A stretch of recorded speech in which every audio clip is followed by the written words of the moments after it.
Hello students, today we are discuss our chapter number 8, okay, and the name of this chapter is घृष्ण. Clear? Okay चलिए start करते हैं. यदि आप cycle के पेंडल चलाना बंद कर देते हैं तो साइकिल की जो गति है वो कैसी हो जाती है, उसकी स्पीड धीमी हो जाती है, ठीक है, तथा अंत में वह रुक जाती है. यदि आप एक गेंद जो होती है उसको एक समतल मैदान में फेंकते हैं तो गेंद जो है वो कुछ दूरी तक लुढ़कती है और बाद में वो क्या हो जाती है, रुक जाती है, ठीक है.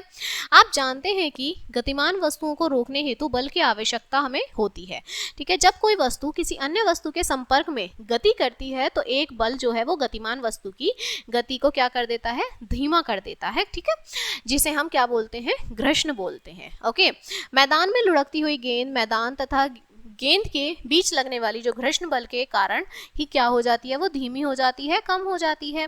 घर्षण हमेशा गति का विरोध करता है. ओके, और अतः जो घर्षण है एक बल है जो दो पृष्ठों के बीच जो है संगत गति का विरोध करता है. क्लियर? जो परस्पर संपर्क में है, या हम कह सकते हैं कि जब दो पृष्ठ जो है वो परस्पर सरकते हैं तो बल जो है वो गति का विरोध करता है और घर्षण बल जो है वो कहलाता है. क्लियर? नेक्स्ट है घर्षण का कारण. ये क्यों होता है? ओके, तो चिकने पृष्ठों का एक सूक्ष्मदर्शी से निरीक्षण करने पर आप पाएंगे कि उनके पृष्ठों पर भी असमता होती है, ठीक है. इसका अर्थ है कि कुछ बिंदुओं पर पृष्ठ उठा हुआ होता है तथा कुछ अन्य बिंदुओं पर जो है वो दबा हुआ होता है. अतः जब दो वस्तुएं परस्पर एक दूसरे के ऊपर रखी जाती हैं तो दोनों वस्तुओं के जो पृष्ठ हैं की असमानताएं परस्पर बद्ध हो जाती हैं, जैसे कि चित्र में आपको दिखाया गया है. ओके, जब एक वस्तु को दूसरी वस्तु पर खिसकाने हेतु बल आरोपित किया जाता है तो इसकी जो परस्पर बद्ध है वो असमानताएं आरोपित बल का विरोध करती हैं, जो हमें घर्षण के रूप में प्रतीत होती हैं. यही कारण है कि एक वस्तु के दूसरे पर सरकने से पहला जो पर्याप्त बल है वो अधिक दुरदुरा आपका खुरदुरा होने पर घर्षण बल अधिक होता है, ठीक है. दूसरी तरफ आपकी जो असमता कम होने पर जो है जो कम बल की आवश्यकता होती है. अगर असमता है तो वो कम बल की हमें जरूरत होती है. क्लियर? नेक्स्ट है घर्षण को प्रवाहित करने वाले कारक. अब क्या क्या कारण है जो घर्षण को प्रवाहित करते हैं, ठीक है. तो सबसे पहले है निम्नलिखित कारक है. फर्स्ट है घर्षण बल परस्पर संपर्क में रखे पृष्ठ की प्रकृति मतलब खुरदरापन या चिकनेपन पर निर्भर करता है, ठीक है. तो घर्षण जो है घटता है जब दो वस्तुओं के बीच संपर्क है कम होता है. इसी कारण जब भार के नीचे रोलर रखे जाते हैं तो इसे हटाने के लिए कम बल की हमारी आवश्यकता होती है, ठीक है.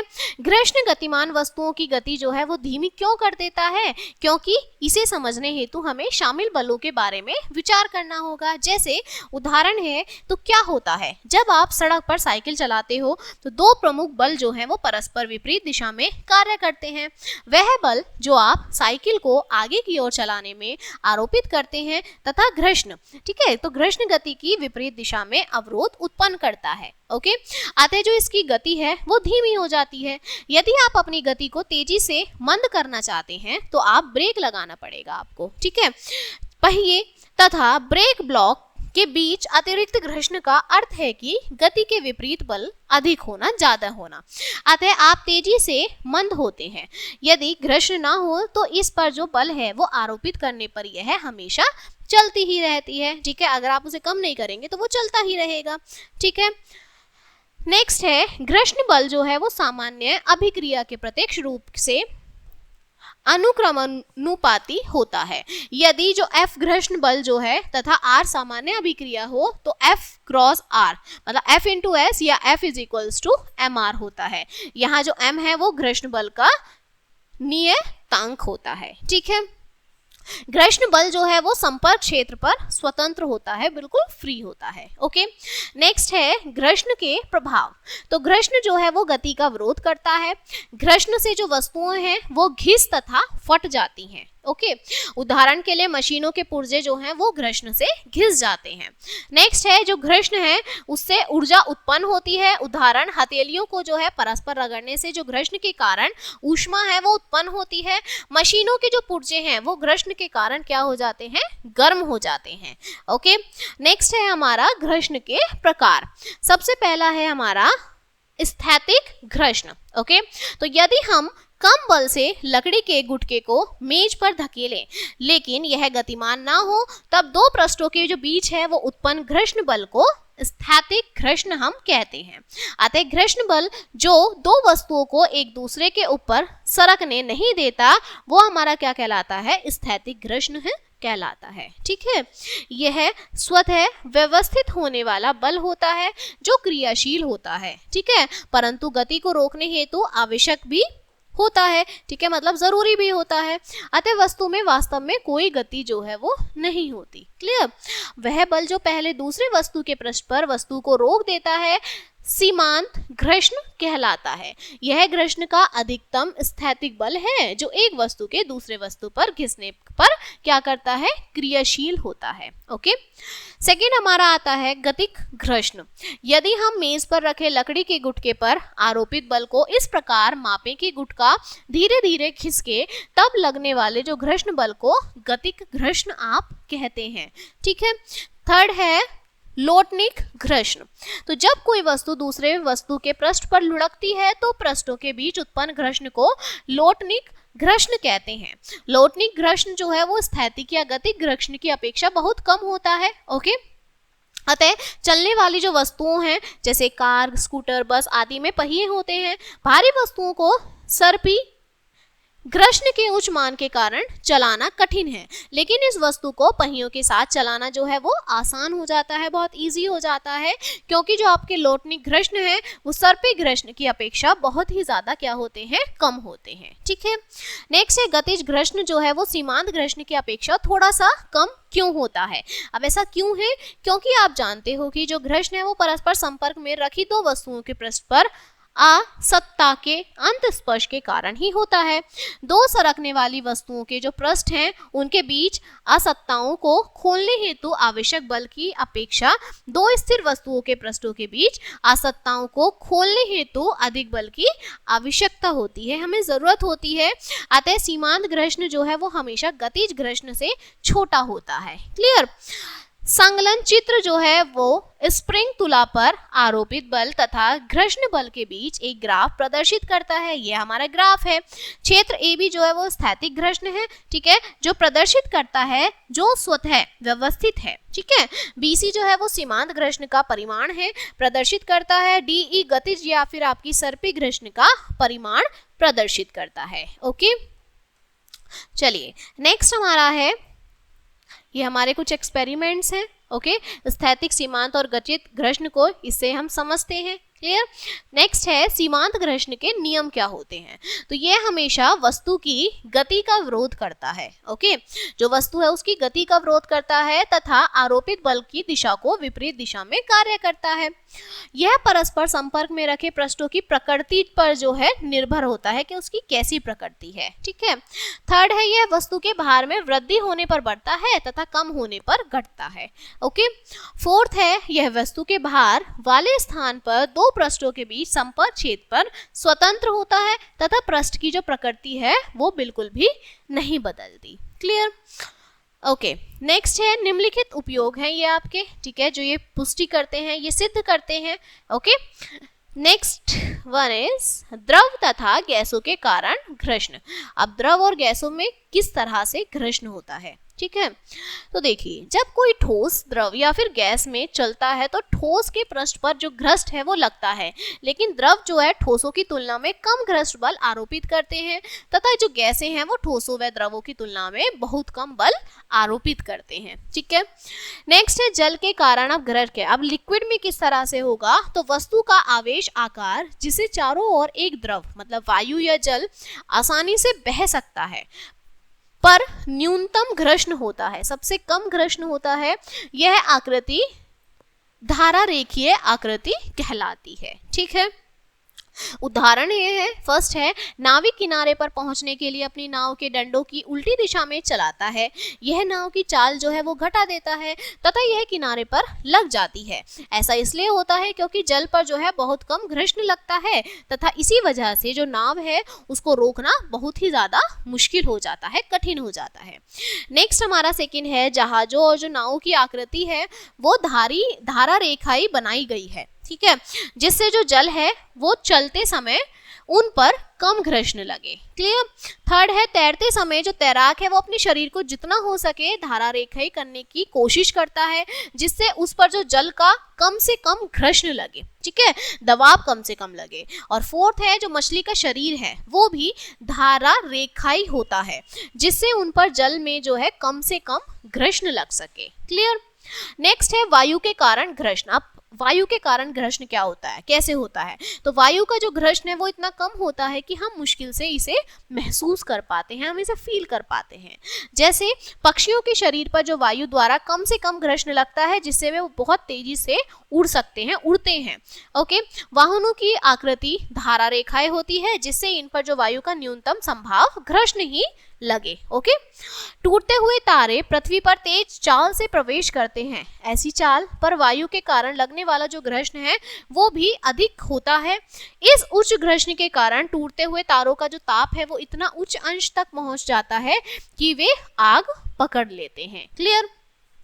फोर्थ है जब अंतरिक्ष यान वायुमंडल में प्रवेश करता है तो वायु के घर्षण के कारण वो आग पकड़ लेता है, ठीक है। अतः आग लगने से बचाने के लिए उनका जो शीर्ष है उस पर हीट शील्ड्स लगाई जाती हैं, ठीक है, ताकि वो आग से बच सकें। ओके। नेक्स्ट है घर्षण से हानियां। क्या क्या हानि होती हैं घर्षण से? तो घर्षण जो है वो एक रुकावट के रूप में है। ओके।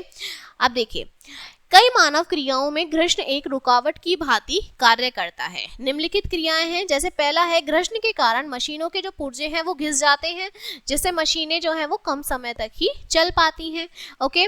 सेकंड है घर्षण के कारण अनिश्चित शोर उत्पन्न होता है। ऊष्मा मशीन में पुर्जों को खराब कर सकती है तथा जो उत्पन्न है ध्वनि वो मशीनों की योग्यता घटाने के साथ साथ भयानक प्रदूषक भी हो सकती हैं, ठीक है। तथा शोर के स्रोत के जो समीप है लोगों को प्रभावित भी होती हैं, प्रभावित करती हैं वो लोगों को। थर्ड है जब कोई वस्तु दूसरी वस्तु पर चलती है तो घर्षण बल के कारण कुछ ऊर्जा जो है वो प्रयुक्त होती है। यह ऊर्जा ऊष्मीय ऊर्जा के रूप में ही व्यय होती है। क्लियर। नेक्स्ट है घर्षण को कम कैसे कर सकते हैं, कम करने के उपाय क्या होते हैं? तो अवांछित घर्षण को कम करने के लिए तथा योग्यता को बढ़ाने के लिए और ऊर्जा की हानि को न्यूनतम करने के हेतु निम्नलिखित तरीके हम अपनाते हैं, जैसे पॉलिश करके। तो पृष्ठों की जो आपकी असत्ता है जो घर्षण का कारण बनती है सैंड पेपर का प्रयोग से घटाई जा सकती है। सड़कों को सीमेंट द्वारा चिकना बनाया जाता है। कठोर पदार्थ जैसे हीरा, रत्न, अगेट आदि घड़ियों में घर्षण को घटाने हेतु प्रयोग किए जाते हैं। रत्न घड़ियों में जो प्रयुक्त होते हैं तथा उनके जो डायलों पर लिखे जाते हैं, जैसे 17 ज्वेलर्स है, 21 ज्वेलर्स है, इस तरह से वो लिख देते हैं, ठीक है। नेक्स्ट आता है हमारा ल्यूब्रिकेंट के प्रयोग द्वारा।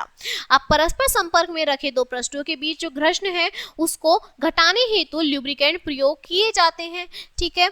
ये ल्यूब्रिकेंट पृष्ठों की छोटी असत्ताओं को भर देता है, ओके, तथा उनके बीच जो है एक पतली परत बनाकर उन्हें पृथक करते हैं। वे ठोस घर्षण को द्रव्य घर्षण में बदल देते हैं जो ठोस घर्षण की अपेक्षा बहुत ही ज्यादा क्या होते हैं, कम होते हैं। कुछ प्रमुख ल्यूब्रिकेंट हैं जैसे तेल है, ग्रीस है, ग्रेफाइट पाउडर है, ठीक है, संपीड़ित वायु, ये सब होते हैं। ओके। नेक्स्ट आता है धारा रेखीय कारक। अब ये धारा रेखीय कारक क्या है? द्रव, ठीक है, या तो वायु या जल में चलने वाली कुछ वस्तुओं की जो आपकी आकृति है वो धारा रेखीय बनके वस्तु एवं द्रव के बीच घर्षण को अधिक सीमा तक घटाया जा सकता है। रॉकेट, वायुयान, ये सब आदि जो है ये आकृति सामने से धारा रेखीय इनकी बनाई जाती है। ओके। फोर्थ है बॉल बियरिंग या फिर रोलर बियरिंग का प्रयोग करके। तो घर्षण को कम करने के लिए जो बॉल बियरिंग व रोलर बियरिंग का प्रयोग किया जाता है, क्योंकि जो आपके लौटनी घर्षण का जो मान है वो सर्पी घर्षण की अपेक्षा बहुत कम होता है।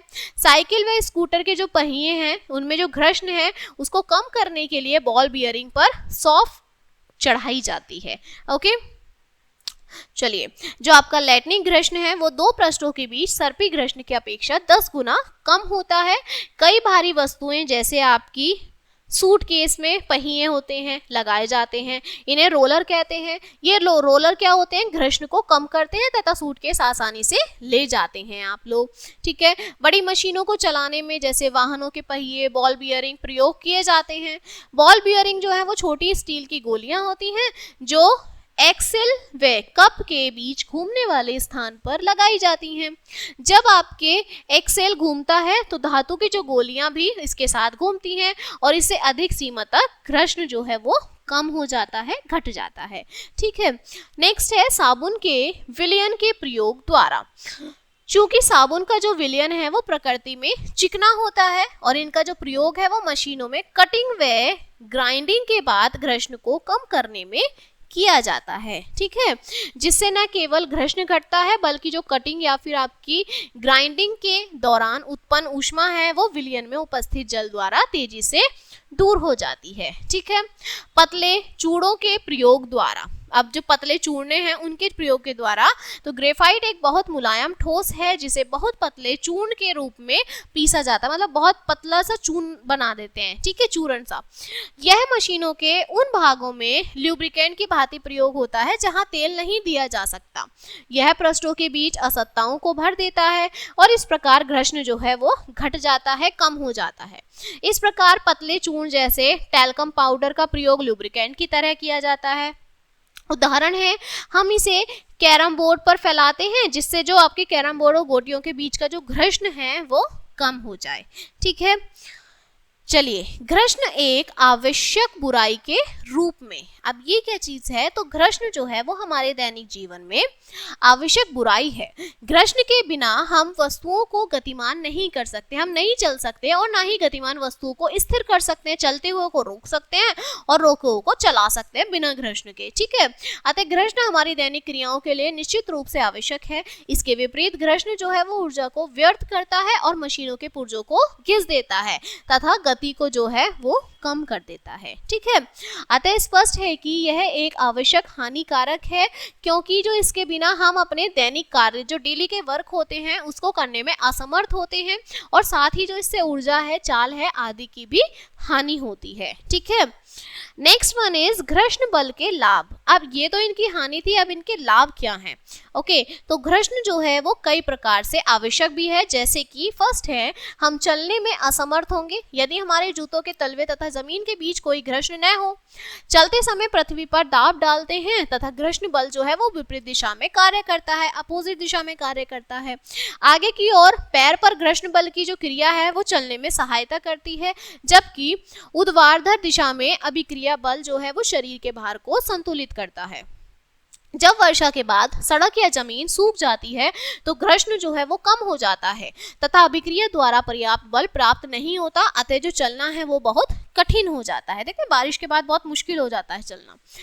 सेकंड है, घर्षण हमारे हाथों से वस्तुओं को पकड़ने, ग्रिपिंग में, चढ़ाई करने में, कुर्सी पर बैठने में सहायता करता है। ठीक है, नेक्स्ट इज बिलियर्ड खेलकर खिलाड़ी एक अच्छे शॉट के लिए गेंद तथा अपने क्यू के बीच घर्षण बल पर निर्भर करता है। ठीक है, फोर्थ है, वाहन के ब्रेक घर्षण पर निर्भर करते हैं। जब ब्रेक लगाए जाते हैं तो ब्रेक लाइनिंग जो है तथा पहिए या ड्रम के बीच घर्षण बल लगने से वाहन जो है वो रुक जाता है। ठीक है, फिफ्थ है, किसी कागज पर लिखने में जो घर्षण है उसका प्रयोग होता है। अध्यापक भी घर्षण का प्रयोग करते हैं जब वे चौक से ब्लैक बोर्ड पर लिखते हैं। ठीक है, सिक्स्थ है, बेल्ट या फिर गड़ारी के बीच जो घर्षण है वो मशीन के विभिन्न पुर्जों को घूमने में सहायता करता है, हेल्प करता है।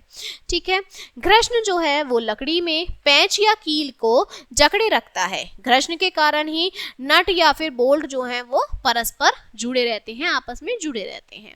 ठीक है, एट्थ है, रस्सी व धागे में जो गांठ नहीं बांधी जा सकती और न दूसरी वस्तुओं को इनसे बांधा जा सकता है यदि इनमें जो घर्षण है वो नहीं हो। ठीक है, नाइन्थ है, माचिस की तिल्ली घर्षण बल के कारण ही जलती है।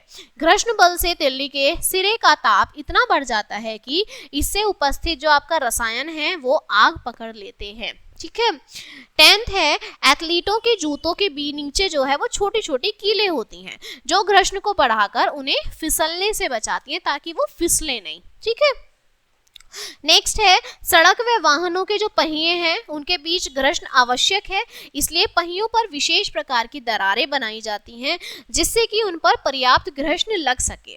इसी वजह से घिसे हुए टायरों को बदल दिया जाता है क्योंकि ये सड़कों पर क्या होते हैं, फिसल जाते हैं। अब देखिए, टायर फिसल रफ हो जाते हैं तो वो इसी वजह से बदलते हैं। ठीक है, जिससे भयानक जो दुर्घटनाएं हैं वो होना की संभावनाएं बनी रहती हैं। अगर वो घिस जाते हैं तो दुर्घटना तो बिल्कुल होती है, ठीक है। अतः यह निष्कर्ष निकलता है कि घर्षण से होने वाली पदार्थों की हानि, ऊष्मा की हानि तथा अनिश्चित ऊष्मा व शोर का बनना आवश्यक है, क्योंकि हमारी अधिकतर जीवन जो प्रक्रियाएं हैं वो घर्षण पर निर्भर करती हैं। क्लियर। यदि घर्षण पूर्ण रूप से समाप्त हो जाए तो हम अपने वाहनों द्वारा कभी भी आ जा नहीं पाएंगे, हम आ जा ही नहीं सकते। हमें चलने, साइकिल चलाने, पेंसिल को पकड़ने या लिखने में असमर्थ होंगे और पेंच या कील बेकार होंगे, ठीक है। धागों में गांठ बांधना भी असंभव होगा अगर घर्षण जो है वो नहीं होगा। तो ये बहुत जरूरी है। क्लियर। तो चलिए ये चैप्टर हमारा कंप्लीट होता है। अब इसके कुछ मुख्य बिंदु हम देखते हैं। तो घर्षण बल जो है वो संपर्क में आई सतहों की गति को सदैव ही रोकता है, ठीक है। संपर्क में आई सतहों की अनियमितताओं के जुड़ाव से घर्षण बल जो है वो आपका उत्पन्न होता है, ठीक है। घर्षण बल संपर्क में आई सतहों की जो मृदुता है उस पर निर्भर करता है, ठीक है। वस्तु का भार बढ़ने पर घर्षण जो है वो बढ़ता है, इंक्रीज होता है। सरकने वाला जो घर्षण है वो तब क्रिया करता है जब एक वस्तु दूसरी वस्तु पर सरकती है, ठीक है। नेक्स्ट है लटकने वाला घर्षण जो है वो स्थिर घर्षण से कम होता है। लटकने वाला जो होता है वो जो स्थिर होता है वहां पर वो घर्षण कम होता है। क्लियर। तो ये चैप्टर आपका यही कंप्लीट होता है and I hope you will understand this chapter and we will meet on the next chapter. Thank you.